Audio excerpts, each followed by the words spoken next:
Vous rêvez d'opérer des dauphins, des orques, pourquoi pas même des baleines, je ne sais pas. Bref, si vous aimez les grands mammifères, si vous avez envie de découvrir la biologie, eh bien, nous avons là une spécialiste sur le plateau. Elle s'appelle Carole Assal, elle est biologiste en faune marine, c'est sa spécialisation.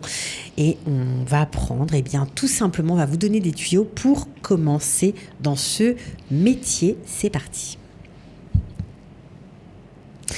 Bonjour Carole. Bonjour. On est ravis de vous accueillir et surtout de parler de votre je job suis qui est quand même incroyable. Là, c'est un métier quand même qu'on n'oublie pas dans les dîners. Ah ça c'est sûr que pour briller en ville c'est pas mal. On n'oublie pas jamais, on ne connaît jamais mon nom, mais on m'oublie pas dans les dîners. C'est elle qui a opéré la baleine, les orques, les dauphins. Voilà, les dauphins, bref. Alors, vous êtes diplômée, bien évidemment, vous avez suivi la voie universitaire, vous avez un doctorat dans lequel vous avez essayé de prouver que les mammifères avaient une conscience, contrairement à ce qu'on peut imaginer ou ce qu'on pourrait croire. Oui, bon, ça reste quand même sur le plan théorique. Oui, qu'on bien peut sûr. prouver Voilà. avec... Mais alors, ce qui est très intéressant avec vous, c'est que vous ne prenez pas forcément la voie des études. Pour vous, un bon biologiste, c'est quelqu'un qui a un grand sens de l'observation. Absolument. C'est quelqu'un qui arrive à observer son environnement, à le reproduire. Un biologiste, c'est quelqu'un qui va pouvoir vous créer. Quand vous venez dans un aquarium, vous regardez, on va dire... Oh, parce qu'il y a aussi biologiste en aquarium, biologiste en milieu naturel, dans la mer. Naturel, mais ça se ressent. Il faut avoir les deux. D'accord. Si vous n'avez pas plongé dans l'océan, si vous n'allez pas plonger et regarder ce qui se passe dans l'océan, comment est-ce que vous pouvez travailler dans un aquarium ? Compliqué. Pour reproduire ce qui existe dans la mer. Voilà, il faut avoir des connaissances. Et c'est qu'en allant plonger et en observant, en ouvrant, on peut ouvrir des livres. On n'a pas... Apprendre toutes les techniques, les noms scientifiques en latin, c'est très sympathique. À l'université. Mais il y a une grande différence entre la théorie et la pratique. C'est que de l'expérience, c'est que le temps. Parce qu'il y a un poisson qui va manger telle chose dans la mer, on ne va pas pouvoir le reproduire à 100% en captivité. Donc il faut s'en rapprocher le plus possible. Il y a c'est un suivi, c'est comme bon, avec les poissons. Maintenant, avec les mammifères marins, c'est comme si vous aviez... Bon, c'est pas très beau de comparer avec... C'est comme si vous avez un groupe de 5 enfants. Ils vivent en groupe, hein, ils vivent pas seuls, les dauphins. Par exemple, les dauphins vivent en groupe. C'est comme si vous avez un groupe de 5 enfants. Alors, le matin... vous avez celui qui ne veut pas mettre ses chaussures et puis vous vous dites bon, on va le laisser tranquille, c'est pas grave, il va pieds nus, il faut qu'on travaille aujourd'hui. Ouais. Il faut trouver tous les jours un nouveau jeu pour les stimuler. Et puis des fois ils sont tristes, et puis des fois ils ont le sens de l'humour. Essayez de glisser près d'un dauphin, il va rire. Alors pour moi, effectivement, c'est pour ça que j'ai écrit là-dessus, parce que la seule différence que je vois entre les êtres humains, mais encore une fois, ça n'engage ça n'engage que vous, c'est de la théorie, c'est votre doctorat. D'accord. Voilà. Ok. Alors, il y a une grosse différence. Je pense que c'est un animal qui a une conscience. C'est pour ça qu'il peut être... On a des histoires comme un naufrage en plein milieu de l'océan, un monsieur qui a été sauvé par un dauphin. Il n'a aucun intérêt de le sauver. Il n'y a pas de nourriture, il n'y a pas de jeu, il n'y a aucun intérêt. Alors, voilà, il y a ça. Alors, à part le côté universitaire, on y reviendra sûrement après. Pour vous, avant de se lancer dans une carrière comme la vôtre, il faut d'abord vérifier une seule chose plus importante. C'est quoi ? Il faut savoir si on est à l'aise dans l'eau. Tout simplement. Tout simplement. C'est pas une question. Parce que c'est peut-être 90% du métier. Si vous voulez être un bon biologiste, il faut pouvoir avoir la capacité de rester... peut-être 30 minutes, 1 heure, même des fois 2 heures dans des eaux peu profondes, sous l'eau. On passe beaucoup de temps dans l'eau. Donc il faut aimer plonger aussi. Il faut aimer plonger. On est obligé. On peut apprendre les poissons dans un livre, mais ça n'a rien à voir avec l'apprentissage dans la nature. Avec une plongée... les espèces tropicales, par exemple. Vous avez les espèces... des eaux froides, vous avez les espèces des milieux tempérés et vous avez les espèces tropicales. Bon, les espèces tropicales, comme dans la mer Rouge, si vous plongez pas, vous savez pas quel coraux va avec quel poisson va avec quel coraux. C'est un monde... c'est très très bien organisé. Il faut le reproduire à l'identique. Il faut comprendre cette organisation. C'est un biologiste. C'est ça, être un biologiste. Oui. Alors, bien sûr, donc apprendre à plonger, mais pas de la plongée, on va dire... Alors, il faut commencer par la plongée de vacances. La plongée qu'on peut faire en Philippines ou en Thaïlande. N'importe où, à Eilat aussi. Ou à Eilat, effectivement. Sûr, voilà. Oui, à Eilat. Je prône cet endroit. La meilleure plage d'Eilat est quand même Khof El Mog, ça s'appelle. C'est une réserve, c'est la réserve. Elle est sur le côté, elle n'est pas devant les hôtels. Prenez un masque et un tuba, déjà. C'est magnifique. C'est magnifique. Et puis, vous pouvez faire un cours de plongée là-bas et regarder tous les coraux. Voilà, les coraux. On n'a pas besoin de plonger à 40 mètres. À 20 mètres, ça suffit. Ça suffit déjà. C'était une première étape. Alors, la première étape, la plongée, comme ça, pour le plaisir. On a première étoile, deuxième étoile. Ça, c'est encore du plaisir. Oui, on peut faire deuxième étoile. Il y en a d'autres qui peuvent être instructeurs aussi, à apprendre les autres. Mais ça ne suffit pas. Ça ne suffit pas. D'accord. Non, parce que dès l'instant... Là, vous avez appris à plonger. C'est très bien. Mais ça ne veut pas dire que vous travaillez dans la plongée. Vous travaillez en plongeant.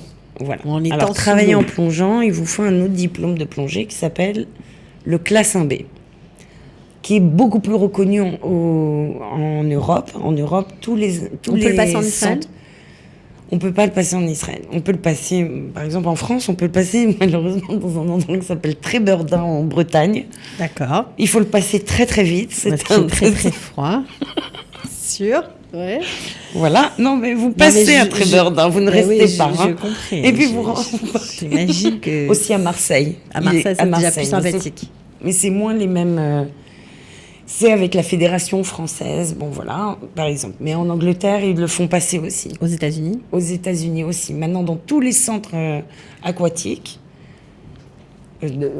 dans tous les aquariums, l'équipe biologiste doit avoir ce diplôme. Parce que travailler en plongée, ça n'a rien à voir avec la plongée des vacances. Donc ça, c'est très important. C'est des corps de métier. Alors, ça ouvre aussi d'autres perspectives, j'imagine. Absolument. Parce qu'on peut se diriger vers la biologie, mais en plongeant, on peut faire plein de choses. Réparer des sous-marins, travailler dans les ports.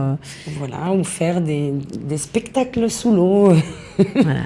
Alors, mais pourquoi, donnez-nous des exemples, pourquoi un biologiste, alors on a compris en bassin, etc., mais dans la mer, par exemple, comment un biologiste utilise, on va dire, ses capacités de plongeur ?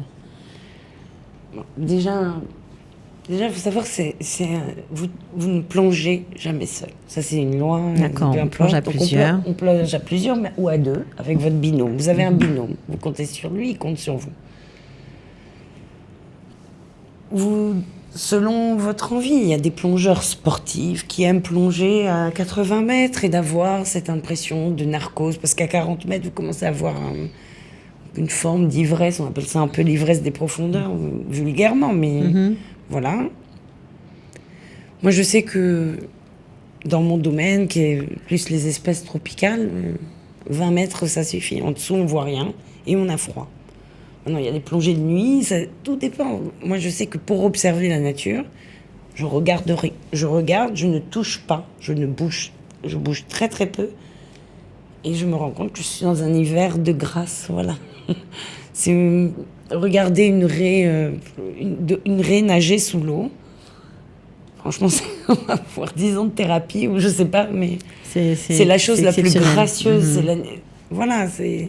Bon, il y a des choses aussi très techniques. Par exemple, vous m'avez expliqué que vous posez des transects. Alors, le Quand transect, on est biologiste, on doit faire ce genre de choses. Alors, ça arrive, oui, effectivement. Par exemple... Il faut expliquer ce que c'est, parce que je pense que personne ne sait ce que c'est. Enfin, en tout cas... Alors, un transect, c'est une ligne que vous placez, par exemple, sur 1 kilomètre sous l'eau. C'est pour faire une répartition ou repérer ou compter. Vous pouvez aussi compter les espèces sur 100 mètres. Tous les 100 mètres, vous mettez des clous. Et là, ça peut prendre peut-être 1 mois, 2 mois ou à plusieurs, si vous le faites en équipe. Vous notez sous l'eau, à chaque plongée, le matin, le soir, le midi, toutes les espèces qui passent devant vous, que ce soit la faune et la flore. Et donc, vous pouvez faire après... on récupère tous les trucs, vous pouvez faire une approximation. Voilà, du nombre de poissons dans cet endroit. Et là, vous pouvez venir avec votre dossier au ministère de l'écologie et lui dire, voilà, et de l'environnement, cet endroit, il doit être protégé parce que cette espèce, elle est rare, on ne la retrouve pas partout, elle est concentrée ici, il faut protéger cet endroit, il faut éviter que la population vienne faire des barbecues. Voilà. Je sais pas. Hein, voilà. Oui, non, bien sûr. Donc ça, c'est un des outils. Le deuxième outil, c'est aussi... On utilise la plongée des fois surtout dans les endroits où les animaux sont en captivité, comme pour faire ce qu'on appelle adracha, pour faire une formation. C'est pas des formations, une formation. Voilà, donner une formation sur comment on est. Par exemple, voilà, je nourris mon requin, quand je fais les nourrissages, c'est une forme de show, pour sensibiliser les gens à notre métier, parce que c'est quand même, encore une fois, un rêve d'enfant et que les gens ils sont impressionnés. Oui, parce que c'est quand même pompier, ça fait rêver. D'aller nourrir des requins, de plonger à leur côté. Oui. On imagine. Bon, alors, mais aussi, il y a des côtés aussi plus terre à terre, on va dire, parce que quand on bosse, comme ça a été votre cas, dans des aquariums, donc on est mieux fermé, il faut tout simplement nettoyer la vitre des aquariums, et pour ça, il faut plonger aussi. C'est ça. Non, mais entre autres, je parle des trucs techniques. Absolument. Entre autres, parce que c'est vrai que ça fait rêver, mais il y a aussi un côté un peu rébarbatif, quoi. C'est un métier d'entretien. Fun de laver des vitres, et pourtant, vous donnez l'exemple, c'est ce que vous disiez, vous donnez l'exemple. C'est ma façon de travailler. Voilà, je donne l'exemple, je dois être capable de tout faire pour pouvoir dire à quelqu'un de faire, il faut faire ça ou ça, il faut être capable de tout faire. Sinon, encore une fois, c'est un métier il n'y a pas de jeu. Oui, il y a une hiérarchie, effectivement, mais c'est un travail d'équipe. On est ensemble, on travaille ensemble, on est 8 heures par jour. C'est pas 5 heures, on rentre chez nous parce que c'est l'heure, la convention collective a dit que voilà. Non. Si on n'a pas fini, on ne rentre pas chez nous parce que le poisson, il doit manger, parce que c'est un être vivant et que dans ce métier-là, il faut savoir que chaque manager va dire à son employé, c'est les poissons avant tout. C'est important. Oui, c'est les poissons. Ça s'arrête jamais, quoi. Il n'y a pas de grand, il faut être prêt à donner de soi, parce qu'il n'y a pas de Shabbat, il n'y a pas de nuit parfois. Oui, des fois ça dépend des astreintes. Maintenant, les horaires sont, encore une fois, si quelqu'un termine plus tôt, il a tout fini, il rentre chez lui. On ne va pas forcer les gens, voilà. Mais ça reste quand même... c'est des êtres vivants. Les êtres vivants, ils n'ont pas de Shabbat, ils n'ont pas de fête, ils n'ont pas de Noël, ils n'ont pas de... Bien sûr. Vous voyez, donc c'est compliqué. Mais si on travaille bien, vous savez, c'est plus ou moins toujours la même chose. Alors, vous dites que le diplôme, c'est bien pour avoir une approche, on va dire... un peu scientifique. Quand même, c'est quand même important, j'imagine. Bien sûr. Connaître les noms scientifiques, les poissons... C'est important, oui. On va passer pour... comme des terres. Non, mais vous pensez que quelqu'un qui a un grand sens de l'observation et qui a beaucoup d'expérience dans un aquarium peut arriver au niveau de l'biologiste? Absolument. Ah, vous pensez que c'est... Moi, personnellement, je pense que le diplôme, c'est un titre, ça vous ouvre des portes, un salaire, bon bref. D'accord. Mais non, ça c'est un métier qu'on peut... Vous avez quelquefois des plongeurs ou des professeurs de plongée qui ont des connaissances en biologie marine incroyables, parce qu'ils plongent tous les jours dans les mêmes spots, ils savent où se trouvent. Et quand ils vous font une revisite de la plongée, ils savent mieux qu'un biologiste qui a ouvert 50 livres. Enfin, c'est l'expérience. Non, mais c'est intéressant d'avoir vous qui êtes diplômé et tout ça, donc c'est intéressant d'avoir votre point de vue. Alors, qu'est-ce qu'on peut faire on parle de votre métier, donc quel genre de biologie on peut faire? J'imagine qu'il y a toutes sortes de biologie marine. Oui, bon, chacun a sa voie. D'abord, il faut se poser la question, qu'est-ce qu'on aime dans l'océan? Alors, il y en a qui vont dire, moi j'adore les raies. Non, les raies, ça fait partir de la même famille que les requins. Donc il faut étudier dans cette voie-là. Et il y a différentes espèces, il y a différents... Il y a l'écologie aussi, tout simplement. Il y a l'écologie aussi, il y a la mer, il y a l'élevage des algues. Tout c'est un univers tellement organisé, mais tout a besoin de tout pour survivre. Un requin, par exemple, les gens ont beaucoup d'affection pour les dauphins, les mammifères marins, effectivement, parce qu'il y a un petit côté un peu rigolo. Et est-ce que vous savez que le requin, son rôle donc primitif, est d'éliminer les poissons malades ou qui sont en train de mourir. Voilà. Donc tout est. Si on enlève les requins demain, vous aurez plus de poissons avec des maladies ou des. C'est son rôle, les crevettes. Les crevettes, ça mange les restes de choses qui sont les saletés. Tout a un rôle. Les bénitiers, comme vous en avez parlé, les bénitiers, c'est un filtre. Le sable, ça filtre le sable, ça le rejette. Bon, les coraux, ils ont besoin de manger les planctons pour que ça puisse élever d'autres poissons. Tout a un équilibre. La nature est bien faite. Vous avez par exemple été, on va dire, vous avez été soigner des animaux dans différents aquariums à travers le monde, à Hawaï, en Nouvelle-Calédonie, bien sûr, vous avez fait ça aussi à Eilat. Oui. Entre autres, je ne vais pas tout citer, vous êtes en Australie, je crois aussi. Comment on apprend ça? Sur le tas aussi? Mais je pense que c'est. Parce que vous avez quand même une formation. Non, en fait, oui, une petite formation, mais c'est surtout une chance. La chance, c'est que j'ai eu l'occasion à Eilat de rencontrer la personne qui a créé cet endroit, les coraux, qui a réfléchi comment est-ce qu'on va faire pour montrer Mifrat Eilat aux gens, aux Israéliens, aux gens qui ne sont pas israéliens. Mais non seulement on va le faire, mais on va faire la même chose, la même philosophie sur une base écologique, même. Avec peu de moyens, on va faire la même chose à Hawaï. Comment on va montrer aux Hawaïens ce qu'il y a dans l'océan? Comment on va montrer aux Australiens ce qu'il y a dans l'océan? Et cet homme, il m'a donné ma chance, parce qu'il aurait pu dire... citer, hein. Oui, il s'appelle Aaron Rose, c'est lui qui a créé, mais c'est lui qui a créé l'Observatoire marin d'Eilat. Voilà, l'Observatoire marin d'Eilat. Et c'est sa famille, enfin c'est une famille qui travaille, qui est amoureux de la mer. Lui, il n'a pas eu de formation. Il a tout appris sur le tas. C'est un autodidacte, c'est un plongeur de très grand niveau, c'est un passionné. Et il a des mains en or. Oui, il a des mains en or. Il a d'ailleurs créé le meilleur élevage de coraux.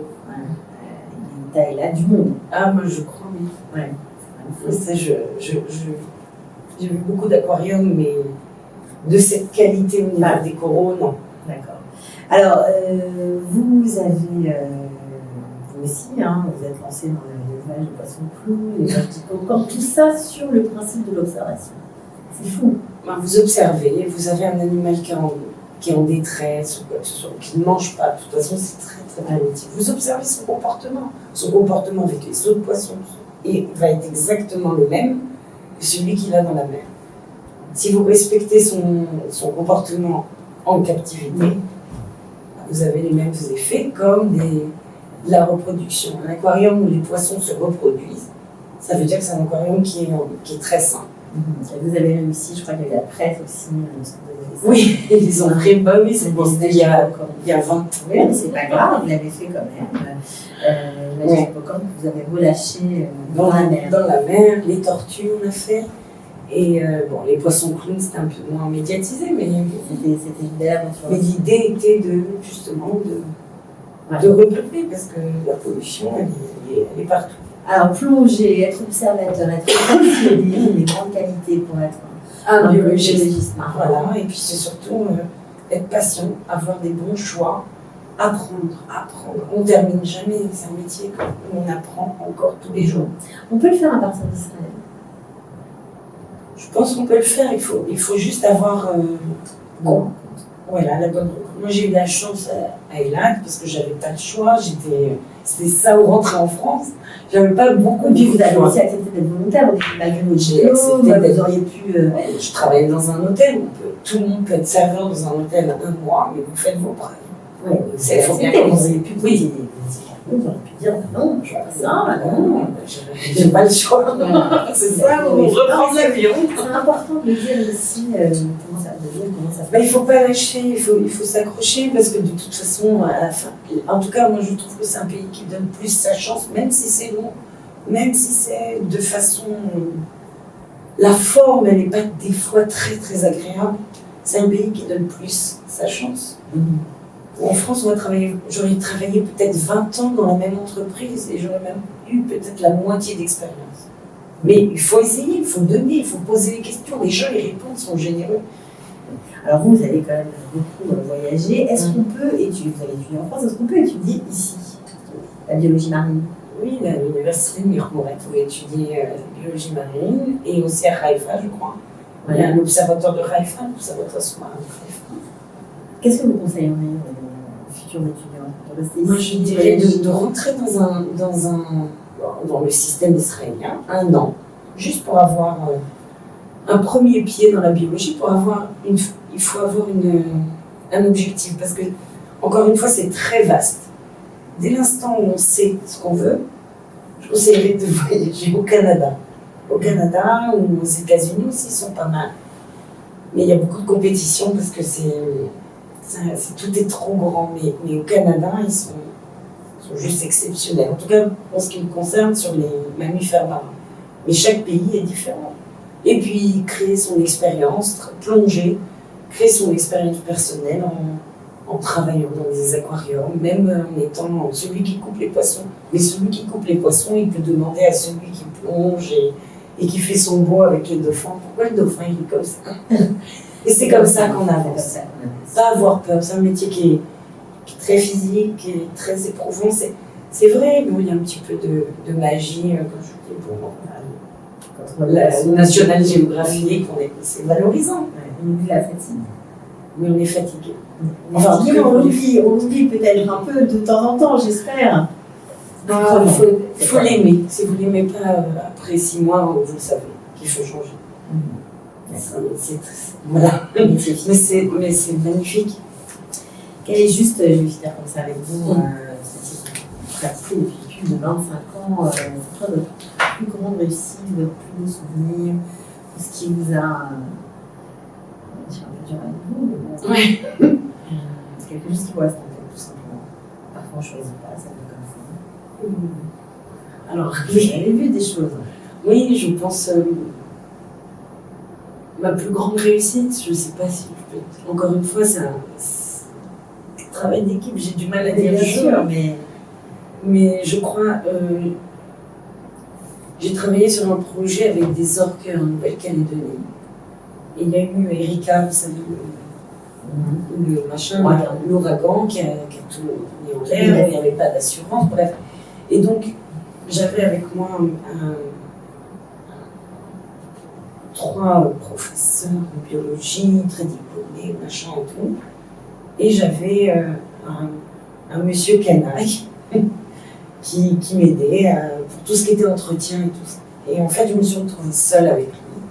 Et il y avait ce moment Erika. Et l'idée, vous savez, un orque qui fait 9 tonnes, avec des caddies dans le ciel et tout, et comment on fait pour qu'il ne reste pas dans l'eau, pour pas qu'il désarbre. Et donc, sauver l'orque. Ouais.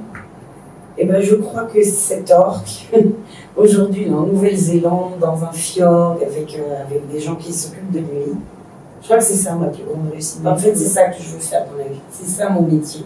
C'est de dire, voilà, bon, j'ai voulu faire un petit projet un petit peu arrogant, en voulant les universités apprendre sans pas apprendre dans la mer. Ça n'a pas marché, mais j'ai pas abîmé. C'est des grosses responsabilités, les mammifères marins. C'est sauver des poissons, c'est sauver l'environnement. À mon niveau à moi, je pense que c'est ça. Après tant d'années, c'est de me dire que quand je fais le bilan, que finalement j'ai plus fait du bien que le contraire. Parce que voilà. Bon, en tout cas, merci. J'espère que vous aurez peut-être des vocations, on ne sait pas. En tout cas, continuez à courir les océans, les aquariums à travers le monde. Et puis surtout, continuez à enseigner à lire nouvelles parce que les enfants, en tout cas les jeunes plus grands, je ne sais pas, ils ont quel âge 16 ans, 17 ans, avant l'armée qui viennent vous écouter, vous parler des dauphins, vous avez des étoiles plein les yeux. J'ai un peu vieilli. Voilà, et je suis sûre que ça continuera. Merci beaucoup. Merci beaucoup. et à bientôt. À bientôt, j'espère aussi. Merci. De rien, ciao. Un professionnel au lait vous parle de son métier.